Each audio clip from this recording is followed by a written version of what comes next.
सभी को जय श्री कृष्ण, जय श्री राधे, जय श्रीमन नारायण। मैं आचार्य राहुल देवभूमि उत्तराखंड से आप सभी के मंगल की कामना करता हूं। आशा करता हूं आप सब स्वस्थ होंगे, आनंद में होंगे। ठाकुर जी से मेरी यही प्रार्थना है। सज्जनों, आज की वीडियो, आज का कार्यक्रम बहुत ही खास होने वाला है उन सभी दर्शकों के लिए, सभी लोगों के लिए जिनकी वृश्चिक राशि है। आज की वीडियो वृश्चिक राशि वालों के लिए इसलिए भी इतनी खास होने वाली है क्योंकि आज की वीडियो में हम बात करने वाले हैं मासिक राशिफल के बारे में। आने वाला अगस्त का महीना क्या परिवर्तन लेके आने वाला है वृश्चिक राशि वालों के जीवन में। आज का कार्यक्रम चंद्र राशि पर आधारित है और बहुत ही परिवर्तन के योग वृश्चिक राशि वालों के जीवन में आते दिखाई दे रहे हैं और सुंदर योगों का निर्माण अगस्त के महीने में वृश्चिक राशि वालों को जीवन में उनको देखने को मिलेगा। तो सबसे पहले आपका चार्ट आगे लगाए, चार्ट की ओर देखिए और थोड़ा सा हम गोचरीय ग्रहों को समझ लेते हैं। देखिए, वृश्चिक राशि आपके चतुर्थ भाव में यानी कि 4th हाउस में राहु गोचर कर रहे हैं। शनि आपके पंचम भाव में गोचर कर रहे हैं अर्थात 5th हाउस में। इसी के साथ साथ सूर्य और बुध आपके भाग्य स्थान में गोचर कर रहे हैं, ये बहुत सुंदर योग है। इसी के साथ साथ गुरु और शुक्र आपके अष्टम भाव में गोचर कर रहे हैं, ये भी धन प्राप्ति के योगों के लिए बहुत अच्छा संकेत है। केतु आपके 10th भाव में गोचर कर रहे हैं, मंगल आपके 11th भाव में गोचर कर रहे हैं। ऑल ओवर ग्रहों की गोचर स्थिति ये है। 2 ग्रहों का राशि परिवर्तन आपको देखने को मिलेगा। सूर्य भगवान अपना राशि परिवर्तन करेंगे 17 अगस्त को, वो कर्क राशि से निकलकर सिंह राशि में प्रवेश करेंगे। दूसरा राशि परिवर्तन शुक्र देव अपना राशि परिवर्तन करेंगे 21 अगस्त को, वो मिथुन राशि से निकलकर कर्क राशि में प्रवेश करेंगे।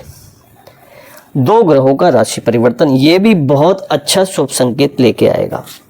तो सबसे पहले वृश्चिक राशि हम बात कर लेते हैं स्वास्थ्य की। स्वास्थ्य स्थान का स्वामी मंगल, जो आपकी ही राशि का स्वामी है, वो लाभ भाव में बैठा है। यानी कि स्वास्थ्य से रिलेटेड अगर कोई परेशानी थी तो वृश्चिक राशि अब उत्तम स्वास्थ्य के योग हैं। बहुत ही सुंदर, आत्मविश्वास से भरपूर, कर्मठ और एक हष्ट पुष्ट जीवन आप जिएंगे। दूसरा बहुत सुंदर योग, 4th भाव में राहु की स्थिति। कई लोग इसको खराब मानते हैं, लेकिन मैं आपसे निश्चित रूप से कहता हूँ 4th भाव में जो राहु होता है, हालांकि मातृ स्थान है, सुख स्थान है, द्विपद, चतुष्पद, गाड़ी घोड़ा, भवन, भूमि, जायदाद, इन सभी का सुख 4th भाव से देखा जाता है। हालांकि मातृ स्थान के लिए थोड़ा ये स्वास्थ्य की दृष्टि से थोड़ा उतार चढ़ाव का समय रहेगा, लेकिन भूमि संबंधित, मकान संबंधित आप निर्माण करते दिखाई देंगे। या तो आप पुराने घर को अपना नवीन रूप से करवाएंगे या तो कुछ ना कुछ आप परिवर्तन चाहेंगे। भूमि संबंधित, भवन संबंधित, भूमि, जायदाद, इन सब का लाभ आपको हो सकता है, लेकिन गाड़ी चलाते समय थोड़ी सी सावधानी रखने का प्रयास करें, बस इतनी सी बात है। पंचम शनि आपको डीपली ले जाएगा, बहुत ही एक ज्ञान के मार्ग में, अध्यात्म के मार्ग में आप खुद को जानने का प्रयास कर सकते हैं, समझने का प्रयास कर सकते हैं। शिक्षा के क्षेत्र में उन्नति मिलेगी, लेकिन संघर्ष के साथ जो छात्रगण हैं, जो शिक्षा के क्षेत्र में प्रयास कर रहे हैं, उनको विशेष रूप से सफलता निश्चित रूप से मिलेगी। साथ साथ एक बात का उनको ध्यान रखना है कि वो परिश्रम करना ना छोड़ें, और वृश्चिक राशि वाले परिश्रम करने से पीछे नहीं हटते हैं, तो सफलता तो निश्चित रूप से मिलेगी।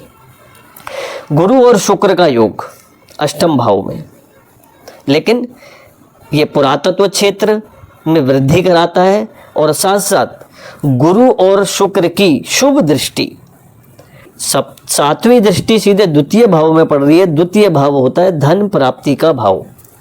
तो धन को लेके वृश्चिक राशि वालों के जीवन में अगर कोई संघर्ष चल रहा था, विपत्ति आ रही थी, स्ट्रगल हो रहा था, तो अब देखेंगे कि धन प्राप्ति के बहुत अच्छे योग हैं। एक रास्ता धन प्राप्ति का नहीं, कई रास्ते धन प्राप्ति के आपके लिए खुलेंगे।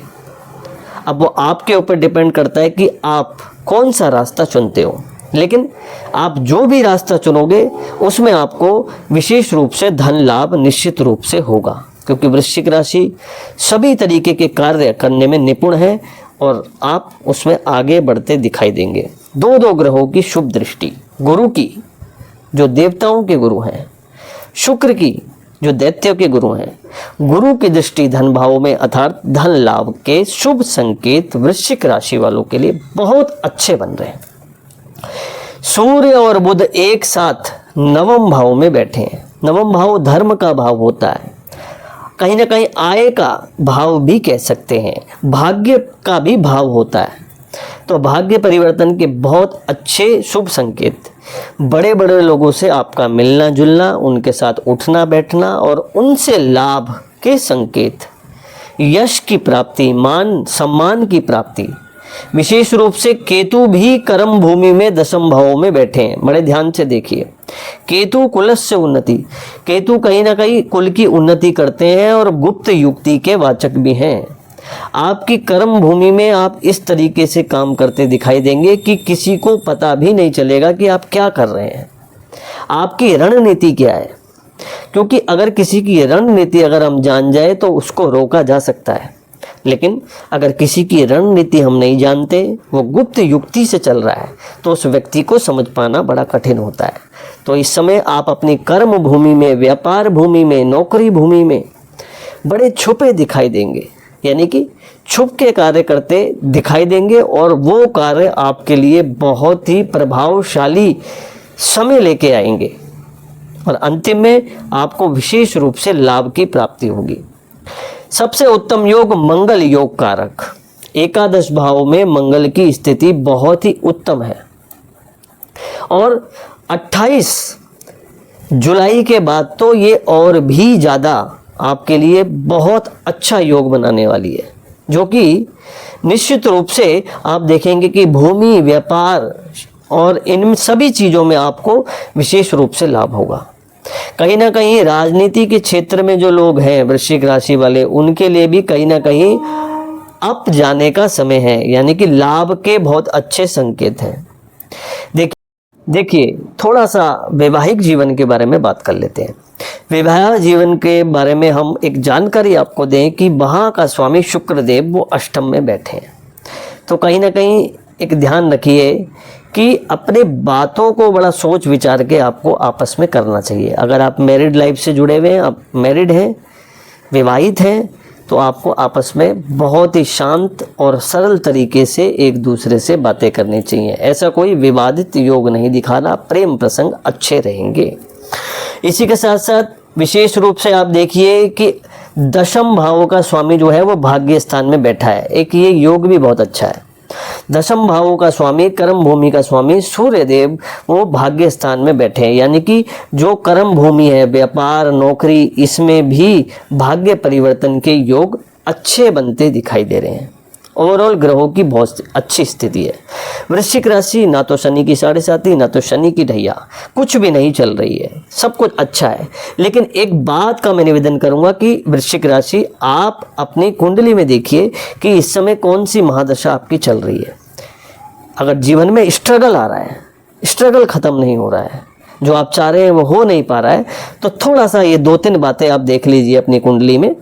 और अधिक जानकारी के लिए आप अपनी कुंडली का विश्लेषण करा सकते हैं। नंबर आपको हमारे चैनल पे प्राप्त हो जाएगा, वीडियो के लिंक में भी प्राप्त हो जाएगा। आप नंबर ले सकते हैं, अपनी कुंडली दिखा सकते हैं। एक निवेदन करूंगा, देख लीजिएगा केतु की महादशा तो नहीं चल रही आपकी, राहु की महादशा तो नहीं चल रही, या शनि की महादशा तो नहीं चल रही, या आपकी कुंडली में गुरु और केतु एक साथ तो नहीं बैठे, गुरु और राहु एक साथ तो नहीं बैठे, चंद्रमा केतु एक साथ तो नहीं बैठे, सूर्य केतु एक साथ तो नहीं बैठे, सूर्य राहु एक साथ तो नहीं बैठे। ये सब स्थितियां जरूर देखिएगा, ठीक है। और तब उसके बाद एक सटीक कुंडली विश्लेषण निकलता है जो आपके संपूर्ण जीवन को बताने के लिए सटीक प्रमाण आपको मिलता है। तब तक के लिए दोस्तों 2 उपाय जरूर वृश्चिक राशि वाले करें। प्रतिदिन भगवान शिव को जल अर्पित करें।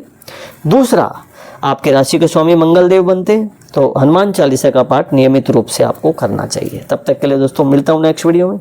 जय श्री कृष्ण, जय श्री राधे।